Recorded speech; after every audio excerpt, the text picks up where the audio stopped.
ٹانگیں صرف لٹکی ہوئی ہیں، اس وقت تک نہیں۔ اس کے بعد تشبیہ دی ہے کہ یہ حیات دنیاوی کا جو ایک سائیکل ہے، اعلموا انما الحیات الدنیا لعب و لہو و زینت و تفاخر بینکم و تکاثر فی الاموال والاولاد۔ اب اس کو کمپیئر کیا ہے پلانٹ کنگڈم میں جو سائیکل چل رہا ہے۔ یہ ہمارا سائیکل ہے 60-70 برس کا، بچہ پیدا ہوا، خوشیاں منائی گئیں، پھر وہ لڑکپن سے، پھر ٹین ایجر سٹیج سے، پھر جوانی ہے، پھر ادھیڑ عمر ہے، اور پھر بڑھاپا ہے، اور پھر قبر میں اتارا جانا ہے۔ لیکن یہ کہ پلانٹ کنگڈم میں سائیکل چلتی ہے۔ کمثل غیث اعجب الکفار نباتہ ثم یہیج فتراہ مصفرا ثم یکون حطاما۔ یہ 4 سٹیجز ہیں۔ جیسے بارش برستی ہے تو سبزہ نمودار ہوتا ہے، اور کاشتکار کو بڑا اچھا لگتا ہے، اس نے بیج بویا تھا، اس نے محنت کی تھی، اس نے ہل چلایا تھا۔ اعجب الکفار نباتہ، اس کو بہت اچھا لگتا ہے، دل باغ باغ ہو جاتا ہے۔ جیسے آپ کے ہاں بیٹا ہوا، پوتا ہوا، خوشیاں مناتے ہیں آپ۔ کمثل غیث اعجب الکفار نباتہ ثم یہیج، پھر وہ فصل اپنی پوری قوت کو پہنچتی، فصل لہرا رہی ہے۔ فتراہ مصفرا، پھر وہ زرد ہو جاتی ہے، وہ ہریاول اب ختم ہوئی، اب فصل پک گئی ہے، اب وہ زردی پر آ گئی ہے۔ ثم یکون حطاما، پھر وقت آتا ہے، اگر وہ خضرو گھاس ہے تو پھر وہ چورا چورا ہو کر پھر وہ مٹی میں مل جاتی ہے، اور اگر فصل ہے تو کھیتی کٹ گئی، اس کے بعد کیا رہ گیا وہاں؟ وہ چورا ہی رہ جاتا ہے باقی۔ یہ لائف کا سائیکل چل رہا ہے، 3 مہینے کا ہو، 4 مہینے کا ہو، یہ ہے پلانٹ کنگڈم کا، وہ ہے سائیکل انسانی زندگی کا۔ اب فرمائی ٹیپ کی بات جو ہے، وَفِي الْآخِرَةِ عَذَابٌ شَدِيدٌ وَمَغْفِرَةٌ مِّنَ اللَّهِ وَرِضْوَانٌ۔ دیکھو دنیا کی زندگی تو ان سٹیجز سے ہو کر گزری جانی ہے۔ جو پیدا ہوا ہے اس پر بڑھاپا بھی آئے گا، موت بھی آئے گی۔ کل نفس ذائقۃ الموت، جو سورہ آل عمران کی 185ویں آیت کا پہلا جملہ تھا۔ ہر انسان کو جو پیدا ہوا موت آنی ہے۔ اب یہ ہے کہ وہ کہیں آپ نے محل میں گزار لی زندگی، کسی کٹیا میں گزار لی زندگی، کسی کی فٹ پاتھ پر گزر گئی زندگی۔ زندگی گزر جاتی ہے، گزرتی ہے، اور ان 5 سٹیجز میں سے ہو کر گزرتی ہے۔ آپ گندی گلیوں میں بچوں کو کھیلتے ہوئے دیکھتے ہیں، وہ بھی کھیل رہے ہوتے ہیں، نالیوں کے پانی کے اندر کھیل رہے ہوتے ہیں، ان کا بھی کھیل ہے، گندے جوہڑ میں کھیل رہے ہوتے ہیں۔ وہ تو ہے زندگی کی وہ سٹیج جو ہے کھیل کی ہے۔ کسی کے پاس بڑے قیمتی کھلونے ہیں، ان سے کھیل رہا ہے، کوئی اس طرح گلی ڈنڈا کھیل رہا ہے یا کچھ اور کھیل رہا ہے۔ لیکن وہ 5 سٹیجز تو آئیں گی۔ اعلموا انما الحیات الدنیا لعب و لہو و زینت و تفاخر بینکم و تکاثر فی الاموال والاولاد۔ کمثل غیث اعجب الکفار نباتہ ثم یہیج فتراہ مصفرا ثم یکون حطاما وفی الآخرۃ عذاب شدید ومغفرۃ من اللہ ورضوان۔ آخرت میں جا کر یہ بائیفرکیشن ہو جانی ہے، یا تو شدید عذاب اور یا اللہ کی مغفرت اور رضا۔ Now the choice is yours، اما شاکرا و اما کفورا، فیصلہ تم خود کر لو۔ وما الحیات الدنیا الا متاع الغرور، یہاں بھی آخری الفاظ وہ ہے کہ دنیا کی زندگی دھوکے کے سوا کچھ نہیں۔ کیوں؟ اگر تو دنیا کی زندگی میں گم ہو گئے، جیسے کہ اقبال نے کہا ہے کہ کافر کی یہ پہچان کے آفاق میں گم ہے، اور مومن کی یہ پہچان کہ گم اس میں ہے آفاق۔ دنیا میں رہو، طالب دنیا نہ بنو، طالب عقبہ، طالب آخرہ۔ دنیا میں رہو، برتو، استعمال کرو، تمہارے لیے پیدا کیا گیا، بھائی برتو، متاع ہے، برتنے کی شے ہے۔ ہاں حلال اور حرام کی پابندیاں سامنے رکھو، باقی برتو۔ مطلوب یہ نہ ہو، مقصود یہ نہ ہو، مطلوب آخرہ ہو۔ انما الدنیا خلقت لکم وانتم خلقتم للآخرہ۔ منزل وہ رہے، مستحضر رہے، سامنے رہے کہ میں تو اجنبی ہوں، یہاں یہ میرا وطن نہیں ہے۔ الدنیا سجن المومن و جنت الکافر۔ جیسے کسی پرندے کو کسی پنجرے میں بند کر دیا گیا ہو، اس طرح ہمیں اس دنیا میں بھیج دیا گیا، اللہ کی مرضی ہے، اس نے بھیجا ہے۔ جب تک وہ چاہتا ہم رہیں گے یہاں، لیکن ہمارا دل یہاں نہیں لگے گا۔ بازار سے گزرا ہوں، خریدار نہیں ہوں، طالب دنیا نہ ہو،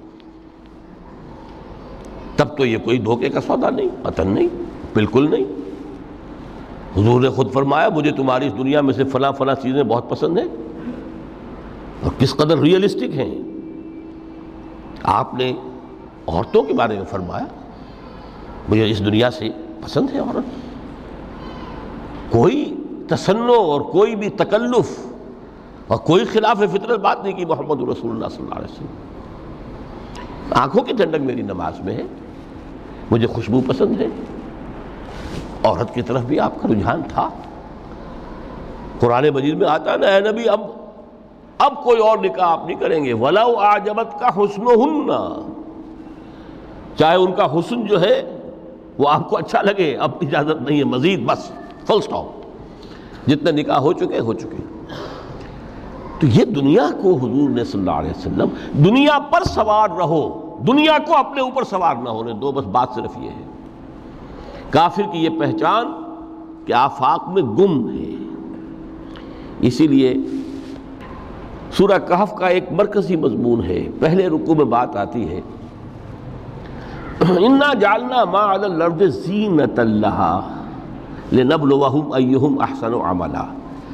ہم نے اس دنیا پر جو کچھ ہے، یہ اسکائی اسکریپرز بن گئے ہمارے زمانے میں، اور یہ شاندار بلڈنگز ہیں، اور یہ کچھ ہے، ہم نے زینت اور زیبائش اور آرائش بنا دیا ہے تاکہ آزمائیں۔ انہی کے حسن کے شکار ہو جاتے ہو اور ان کے پرستار بن کر رہ جاتے ہو۔ رخ روشن کے آگے شمع رکھ کر وہ یہ کہتے ہیں ادھر جاتا ہے دیکھیں یا ادھر پروانہ آتا ہے، پھر بھی اللہ ہی کے عاشق بنے رہو، اللہ ہی سے محبت کرو تو کامیاب ہو گئے۔